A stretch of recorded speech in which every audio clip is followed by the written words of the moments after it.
Hello दर्शक बंधु आज हूँ डिसेम्बर 17 तारीख बुधवार दिन आज केतोटी गुरुत्वपूर्ण खबर गुड़िक आपण आणिकी आसी। आज प्रथम खबर चाषी बड़ खबर प्रधानमंत्री किसान सम्मान निधि योजना रे आय राशि वृद्धि करने को जाउछंती केंद्र सरकार जहाँ चाषी आर्थिक स्थिति मजबूत हेबो तेबे टंका वृद्धि हेबो केबे ई वृद्धित राशि मिलवा जाउछि। प्रधानमंत्री किसान सम्मान निधि हेउछि फेब्रुआरी 2019 रे आरंभ होइतिबा एक केंद्रीय योजना। यार उद्देश्य हेउछि चाषी और जमी चाषी मानक वार्षिक 6000 आर्थिक सहायता प्रदान करिबा। एही राशि प्रत्येक चाषी को डीबीडी मध्य सीधासलख 2000 प्रत्येक 3टी किस्ती चाषी खाता रे आए। तथापि योजनार लाभ केवल जमी मालिक चाषी मानक मिलिबो एवं किछि आर्थिक दृष्टि समक्ष वर्ग पाद दिया जाइछि। सरकारक सूचना अनुसार योजना आरंभ हेबा परठारु कोष्टी किस्तीर चाषी अकाउंट को 4 कोटी 6 लाख टंका पठा जाइछि। एवं हिताधिकारी तालिका किपरि देखिबे चाषी मानक सरकारी पीएम किसान वेबसाइट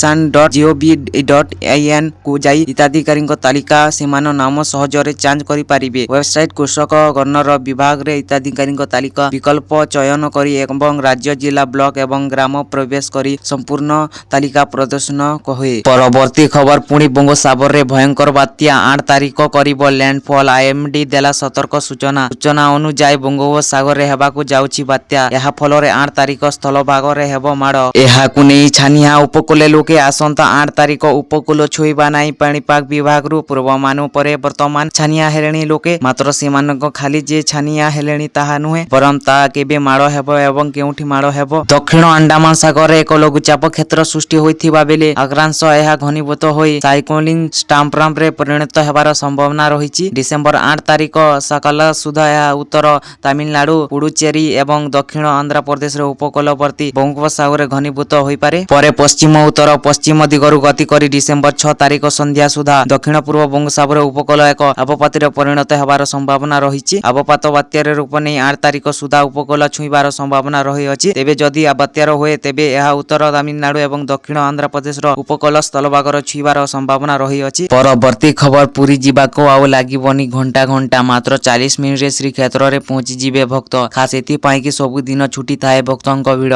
महाप्रभु दर्शन करिबाको बाधा विघ्न सामना करंती श्रद्धालु। मात्राधिक भक्तंक गहली जोगु रास्ता प्रायतः जाम रही थाए। आउ ए भिड़रे संतुली होंती भक्त। रास्ता जाम जोगु घंटा घंटा खटी थाए रास्ता रे। किंतु एबे पुरी जाउथिबा श्रद्धालुंग पाई आसीछि खुशी खबर। एबे कमी जीव जगह पाखको जीवा समय मात्र 40 मिनिट भक्तंक पहुंचीबे भुवनेश्वर रो पुरी। एनै चिंता करूछंती सरकार। एथि पई 8 लेन हेबो भुवनेश्वर पुरी रास्ता। एनै सूचना दैछंती पूर्ति मंत्री पृथ्वीराज हरिचंद्र। मंत्री कहिसंती केंद्र सड़क परिवहन मंत्री सह आलोचना होईछि। जातीय राजपथ प्रपोजल थिबा भुवनेश्वर पुरी रास्ता को 6 लेन विशिष्ट करिबा पई सेति पई सरकार सम्मिलित पाई सारिछंती। राज्य दाबी थिबा भुवनेश्वर पुरी रास्ता को 8 लेन करिबा पई केंद्र मंत्री मध्य रास्ता को 8 लेन करिबा को निर्देश दैछंती। फिजिबिलिटी देखि ताको 8 लेन करा जीवन नचे तो 6 लेन करी एक्सेस कंट्रोल करी 2 लेन सर्विस रोड कराइबा को योजना करिछंती एवं छोटो गाड़ी पई सर्विस रोड करिबा को योजना करिछंती सरकार। परवर्ती खबर सरकार न्यू लेबर कार्ड घोषणा करिछंती। एहा एप्रिल 1 तारिख रु कार्यकारी हेबो बोली आशा करा जाउछि। नूतन श्रम संहित अनेक व्यवस्था रही जहाँ कर्मचारी को लाभ देव। उदाहरण स्वरूप ग्रेजुएटी पाइबा पई 5 वर्ष अपेक्षा करने को पड़िबो नाही। वर्तमान केवल गोटे वर्ष चाकरी पई ग्रेजुएटी प्रदान करा जिवो। सेही परि सर्वनिम्न मजूरी एवं महिला कर्मचारी पई सुरक्षा समेत अनेक व्यवस्था करा जाइछि जहाँ कर्मचारी को लाभ देव। श्रम मंडल एक ट्वीट अनुसार लेबर कार्ड प्रतिदिन 12 घंटा पई 4 दिनिया वर्क कल्चर अनुमति दिए। बाकी 3 दिनिया वेतनभोगी छुट्टी भावरे गणना करा जिवो। नवेम्बर 21 तारिख सरकार 29 टी आईन मिश्रण करी 4टी नूतन लेबर कार्ड जारी करिसंती जहाँ श्रमिक अधिकार सुरक्षा देवा सहित व्यवसाय करिबा सहायता प्रोत्साहित करिबा पई लक्ष्य करा जाइछि। एथिरे मंजूरी संहिता शिल्प संपर्क संहिता सामाजिक सुरक्षा संहिता एवं वृद्धिगत सुरक्षा संहिता अंतर्भुक्त। नूतन श्रम संहिता रे अनेक गुरुत्वपूर्ण व्यवस्था रही जहाँ अनुष्ठित एवं अन्य परिचय उभय क्षेत्र रे जारी। परवर्ती खबर कोटी कोटी भारतीय स्टेट बैंक एसबीआई ग्राहक पई खुशी खबर। देशर सर्वबृहत सरकारी बैंक एसबीआई सोमवार एक बड़ परिवर्तन करुछि जहाँ समस्त ग्राहक को लाभ हेबो। एसबीआई सोमवार एहार मोबाइल ऐप योनो रो एक नूतन संस्करण लॉन्च करुछि। नूतन ऐप एसबीआई ग्राहक पई अनेक कार्य को सहज एवं सुविधा जनक करिवो। एसबीआई अध्यक्ष सीएस सीट कहिसंती जे योनो 2.0 एक बड़ अपडेट जहाँ ग्राहक पूर्व अपेक्षा उन्नत अभिज्ञता एवं बैंक पई श्रद्धाशाली डिजिटल प्लेटफॉर्म प्रदान करिवो। से कहिसंती जे योनो रो अपडेट संस्करण समस्त विशिष्ट गुड़िक आगामी 6 ରୁ 8 मास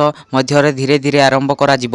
SBI ଅଧ୍ୟକ୍ଷ କହିଛନ୍ତି ବ୍ୟାଙ୍କ ଦୃଷ୍ଟିକୋଣରୁ ୟୋନୋ 2.0 ଡିଜିଟାଲ ଏଜେନ୍ସ ଏକ ପ୍ରମୁଖ ଶବ୍ଦ ହେଉଥିବା ଇଣ୍ଟରନେଟ ବ୍ୟାଙ୍କ ଏବଂ ମୋବାଇଲ ବ୍ୟାଙ୍କିଂ ପାଇଁ ଏକ ସମାନ କୋଡ୍ ରହିଛି। ଏହା ସମସ୍ତ ଚ୍ୟାନେଲରେ ନିର୍ବିଘ୍ନ ସମନ୍ୱୟକ୍ଷମ ରହିଛି ଏବଂ SBIର ନୂତନ ଉପାଦାନଗୁଡ଼ିକ ଦ୍ରୁତ ଗତିରେ ପ୍ରଚଳନ କରିବା ସାହାଯ୍ୟ କରିବ ଏବଂ ଏହାର ଡିଜିଟାଲ ମଞ୍ଚର ବିସ୍ତାର କରିବା ଏବଂ ଗ୍ରାହକମାନଙ୍କ ସହିତ ସୁଯୋଗ ସ୍ଥାପନ କରିବା ପାଇଁ ୟୋନୋ 2.0 ବ୍ୟବହାର କରିବାକୁ ଚାହୁଁଛି।